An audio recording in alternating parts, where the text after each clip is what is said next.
وزیر خزانہ محمد اورنگزیب نے کہا کہ بجٹ میں اضافی ٹیکسز کے بجائے انفورسمنٹ کو ترجیح دی گئی ہے۔ اس سال ہم 10.3 تک انشاءاللہ tax to G D P پہنچیں گے، اگلے سال 10.9 تک انشاءاللہ ہم پہنچیں گے۔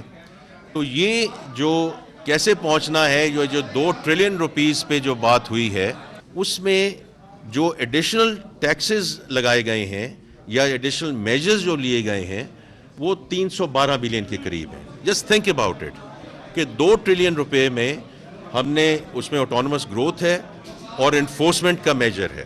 وزیر خزانہ نے کہا کہ بجٹ میں عام آدمی کی ریلیف پر خصوصی توجہ دی گئی ہے۔ سیلری کلاس کی بات ہوئی ہے۔ From my perspective and prime ministers perspective ہماری بہت کوشش تھی کہ جتنی ہم ریلیف دے سکیں ہم دے دیں، لیکن دا ریالٹی از کہ جتنی فسکل سپیس ہے اس کے مطابق ہم جا سکتے ہیں، لیکن آپ نے ساری وہ سلیبس کی ڈسکشن دیکھی ہے۔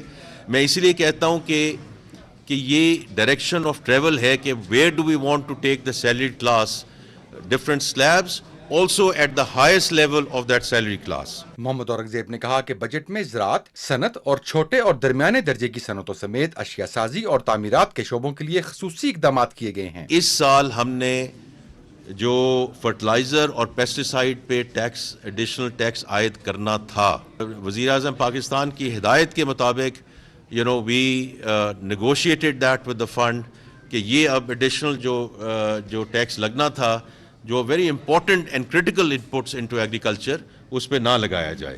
ایگریکلچر کا جو فائنینسنگ گروتھ ہے وہ ہم نے کل بجٹ سپیچ میں اس کا ذکر کیا، اور خاص طور پہ جو اسمال فارمرز ہیں ان کے لیے جو قرضہ داد دیے جائیں گے are going to be very very critical. وزیر خزانہ نے کہا کہ ڈھانچہ جاتی اصلاحات کے ذریعے معاشی کارکردگی اور طرز حکمرانی میں بہتری کا عمل جاری رہے گا۔ وزیر خزانہ محمد اورنگزیب نے آئندہ مالی سال کے بجٹ کو فسکل کنسالیڈیشن اور سسٹینیبل اکنامک ڈیولپمنٹ کی جانب ایک اہم پیش رفت قرار دیتے ہوئے کہا کہ یہ بجٹ ترقی کے لیے درکار وسائل کی دستیابی یقینی بنائے گا۔